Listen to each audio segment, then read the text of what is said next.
Happy week start, faithful viewers. We are on to another edition of Prime Flash, the first for the week on My Media Prime Television. The population of Limbe is still rejoicing after the election of the new city mayor, Paul Mbole Ifome. He was voted during an extraordinary council session held on Friday, March 4, following the death of the former city mayor Andrew Mutanga Munjimba weeks ago.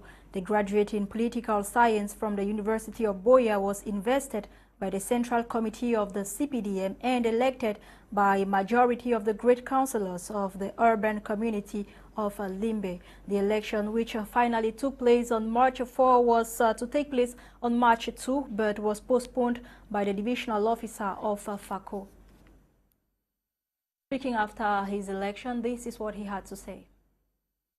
I want to also thank the delegation, and that is why I want to send my appreciation back to him.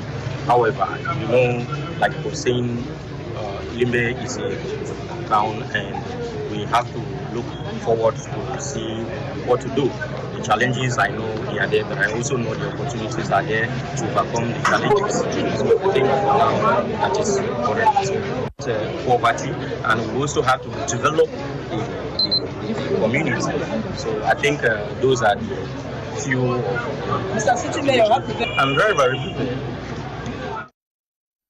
Disruption in electricity supply in most parts of the country. Corrective measures have been considered, increasing the production of the hydroelectric power of Songlulu and Edea, reactivating and commissioning all thermal power poles of interconnected network of the South, reducing the power supply of certain industries in the evening. These are some of the actions prescribed by the government for the return or a return to normalcy planned for the end of March 2022.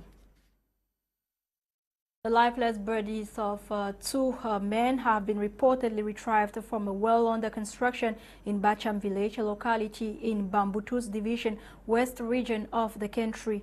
The two men are said to have drowned on Friday, March 4, 2022. Sources say Sidoni, one of the victims, started suffocating, moaning and calling out for help while at the bottom of the 22 centimeters of a well. A call heard by his mother, who immediately alerted the population. Upon arriving the scene, another young man by name Chetis Denis, in an attempt to rescue Sidoni, is reported to have equally suffocated after diving into the well. All attempts to rescue them proved futile as they both lost their lives due to asphyxiation. We talk about education. The ranking of schools in the Baccalaureate Office of Cameroon has been made public. The private institution Collège Jean Tabi in Yaoundé, the Yabasi Technical and Professional Agricultural High School, and the Government Bilingual High School in Bepanda, Douala have stood out as the emerged best schools for the year 2021.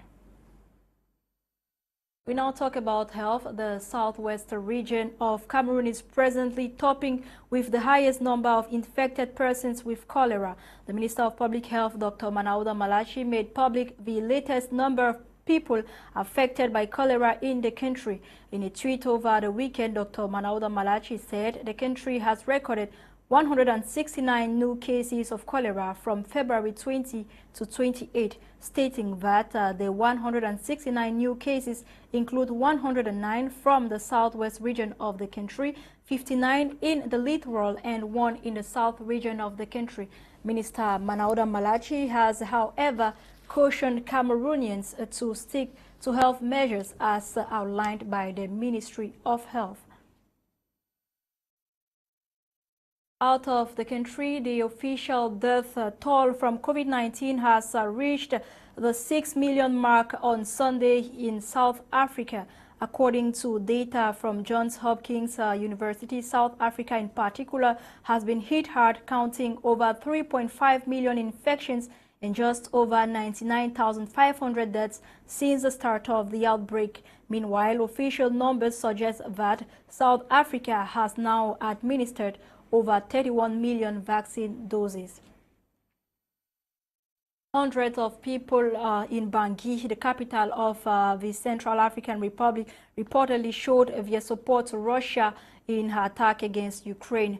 The demonstrators are said to have gathered on Saturday, March 5, at the foot of a statue inaugurated in late 2021 by the President Faustin Archange Touadéra, representing Russian fighters protecting a woman and her child. Many waved Russian and Central African flags in the heart of the capital near the university. Faced with a threatening rebellion for more than years now, President Touadéra called on Moscow to his rescue, or to rescue his poorly trained army. Thousands of people are reported to have been detained after protesting in dozens of cities across Russia against President Vladimir Putin's unprovoked war in Ukraine. The information was made public yesterday, March 6, by the Russian Interior Ministry. The Interior Ministry spokesman Irina Vog said 1,700 people were detained in Moscow and 750 were detained at St. Petersburg, saying that the people arrested in Moscow were among around 2,500 people who took part in what she termed an unauthorized rally.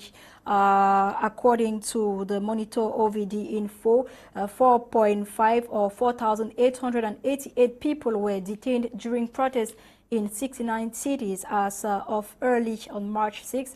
In Moscow, the number detained was at least 2,319. The Monitor OVD info added that police department may have more detainees than appears on the published list. Thousands of protesters chanted "No to war" and "Shame on you" in Moscow regarding Putin's invasion in Ukraine. That was it for today's edition of Prime Flash. Thanks for watching, faithful viewers. This edition was produced by Junior Pelama, as usual.